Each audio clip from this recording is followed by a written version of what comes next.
The story begins with a chilling flashback set in Oregon, dated May 2nd, 1946. A quiet family lies asleep inside their home on a stormy night. Heavy rain pours outside. The father steps out of bed, likely to check something disturbed by the weather. He walks into the yard and opens the lid of a large underground water tank beside the house. Inside, his wife and young daughter remain asleep. But something strange happens. An unseen force suddenly drags the man down into the tank. It happens so fast, it's almost unreal. The screen cuts to black. What exactly took him? We'll find out soon enough. The story jumps to Oakland, California in 1978. We meet Ben, his wife Jules, and their young daughter, Rhea. The family runs a small pet shop surrounded by all kinds of animals. Life is good, they're close, happy, and deeply connected. Jules is especially knowledgeable about wildlife. Even during casual chats, she talks about amphibians and rare species with confidence. One afternoon, just before closing the shop, a government lawyer arrives, asking to speak with Ben. He brings surprising news. He's found legal documents indicating that Ben's late mother owned property in Oregon, something Ben never knew. Jules tells him that Ben's mother passed away years ago.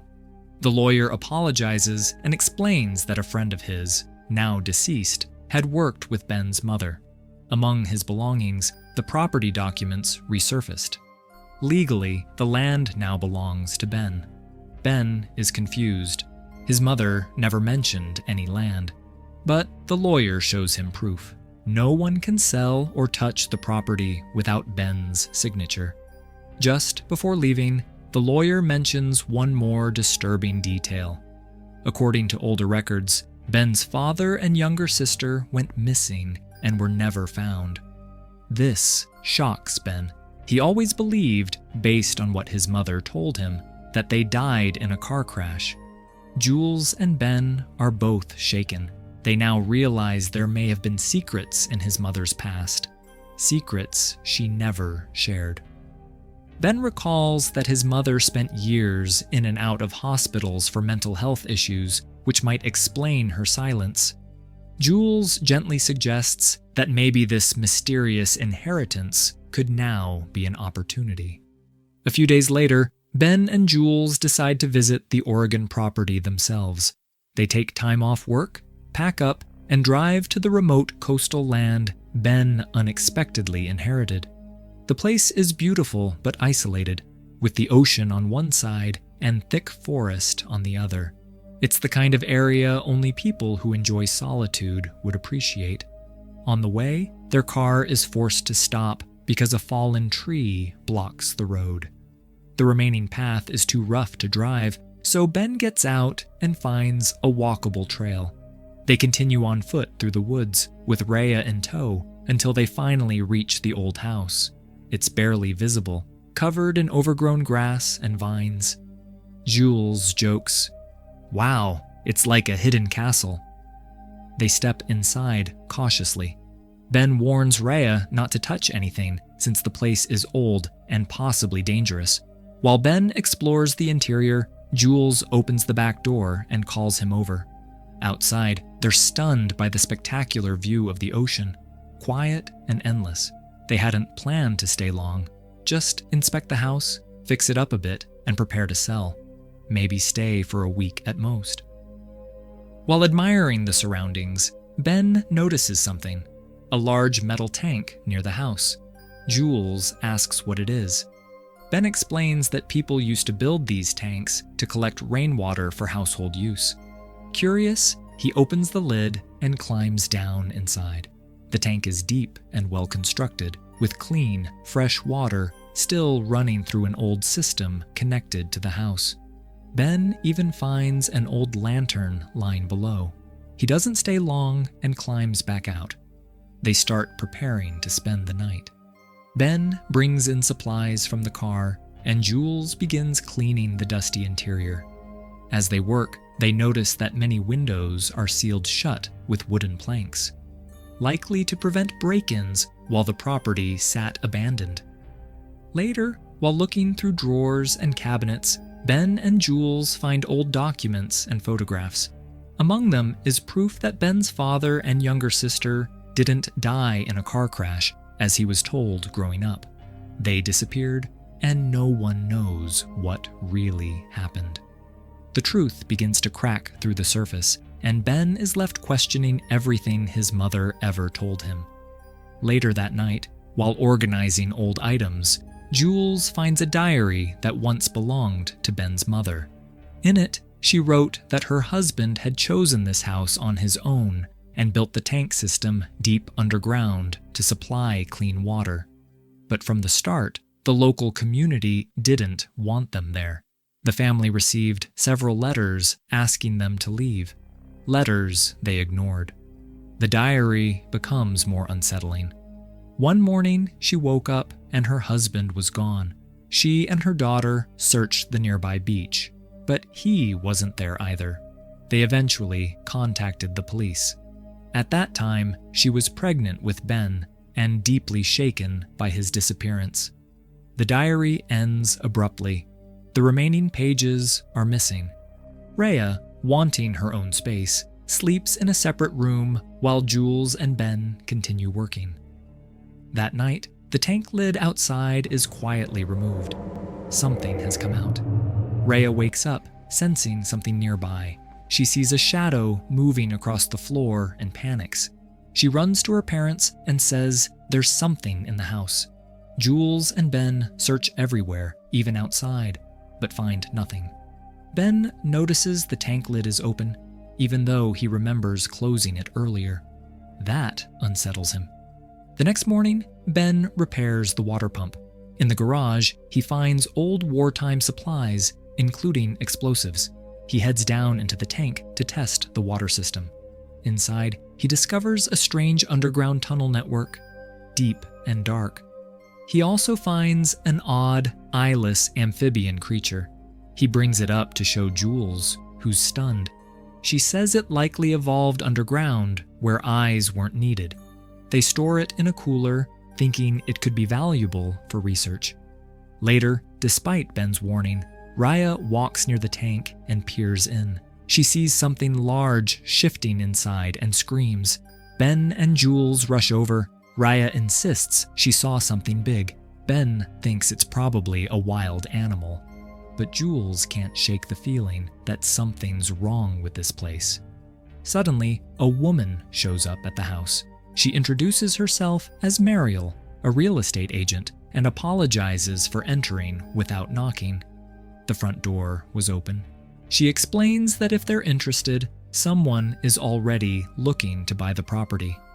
Ben is surprised things are moving so fast, but since they were planning to sell anyway, he and Jules sit down to talk with her. Mariel reveals that it's not just the house. The surrounding land also belongs to them, something Ben and Jules didn't know. She says the house likely dates back to the 1800s, but when asked about who lived there before Ben's parents, she admits she's not sure. Maybe it was vacant. However, she adds something strange. When Ben's parents moved in, locals were unhappy. They believed the land was cursed, claiming that people had gone missing there after a powerful earthquake hit the region years ago. According to local superstition, the earth cracked open and something inhuman came out of it. Mariel laughs it off as local folklore and says it's nothing to worry about. Then she shows them the buyer's offer, and it's generous, enough to change their lives. Before leaving, she tells them the buyer will meet them tomorrow. As night falls, Mariel drives away through the woods, but her car suddenly stops. When she steps out to check, she's attacked by the creature. Back at the house, Jules wakes up after hearing a strange sound. She wakes Ben and insists something's out there. While checking the house, she spots a dark figure outside the window. She calls Ben over, but he brushes it off. Probably just a raccoon. Jules, clearly shaken, says she wants to leave. Ben tries to calm her down, saying they'll leave in 2 days once the deal is finalized. The next morning, the water supply isn't working, so Ben goes down to the tank. He finds a piece of cloth stuck in a pipe, and near it, the dead body of an animal, possibly a raccoon. He brings it up, showing it to Jules, saying it probably caused last night's noise, but Jules notices something alarming: a locket attached to the cloth, one she recognizes from an old photo. It belonged to Ben's sister. Realization hits. Ben's father and sister didn't drown in the ocean. They vanished in this very house. Jules insists they need to contact the police. Ben heads to the nearest police station to report everything. Jules and Rhea stay at the house. On the way, Ben spots Marial's abandoned car. While checking the nearby woods, he finds her mutilated body, clearly the victim of a brutal attack. There's a radio inside the car, and Ben uses it to alert the police. Meanwhile, at the house, the creature returns, terrorizing Jules and Rhea again. Jules notices the tank lid is open once more, as if something had come out. She also finds the missing pages of Ben's mother's diary, revealing the awful truth. Ben's father and sister vanished inside the tank, not in the ocean, not in a car crash, but here. Ben rushes back home, fearing the worst. He's relieved to find Jules and Rhea still safe. Later that evening, a police officer arrives to inspect Mariel's car, but he comes face to face with the creature. It's eyeless, hunts by sound, and is drawn to moisture. The officer tries to draw his weapon, but the creature kills him savagely. From a distance, Ben witnesses the attack. He realizes the police won't be able to help and rushes back to the house. He tells Jules what he saw and now believes the creature is attracted by the water pump's sound. He's convinced there's a nest of them under the tank, and the only way to stop them is to destroy it. Ben grabs explosives from the garage and climbs into the tank. But once inside, one of the creatures attacks him underwater. He manages to ignite the charges, and the tank explodes, collapsing part of the tunnel system. But it's not over. One creature survives and breaks into the house. Ben, badly wounded, is unable to stop it. It grabs Rhea and disappears. Jules realizes the creature avoids light, which becomes their only advantage. Determined to save her daughter, Jules takes a torch and descends into the tunnels herself. She finds Rhea alive and carefully leads her back, using fire to scare the creature away. Deep in the tank, she also finds the body of the dead police officer, confirming the creature drags victims into its lair. Jules and Rhea narrowly escape. After escaping the tunnel, Jules quickly gets Rhea into the car, then runs back into the house to get Ben, who is badly injured. She grabs the fallen officer's gun and helps Ben to the car. But before they can start the engine, the creature finds them again. It jumps onto the vehicle. But this time, Rhea doesn't freeze. She takes aim and shoots the creature in the head, killing it instantly. With the danger finally over, Jules drives her wounded husband and daughter away from that cursed place. Now, everything makes sense. The secrecy, the missing family members, the lies. Ben's mother wasn't just protecting a secret. She was protecting Ben himself. When the creature took her husband and daughter, she was pregnant and terrified. If she told the truth, that monsters lived in the tank, no one would believe her. Worse, they might have taken Ben away from her. So she buried the truth with a lie about a car accident and left the house behind, never speaking of it again. But the horror still isn't over. The tank still exists. The tunnels are still open, and whoever stumbles across that place next may not be so lucky. By some miracle, Ben's family survived. But they'll never forget what waited beneath that house. And that is where the story ends. If you've seen films like The Cave or The Descent, understanding the tank becomes easier. All three involve people unknowingly disturbing ancient, underground creatures that have adapted to darkness and hunt by sound. But the tank adds a twist. The horror comes to the surface, into a family's home, and ties into a personal mystery involving lost relatives and a buried secret. It's a mix of creature horror, family trauma, and a cursed land legend, all wrapped in a slow burn atmosphere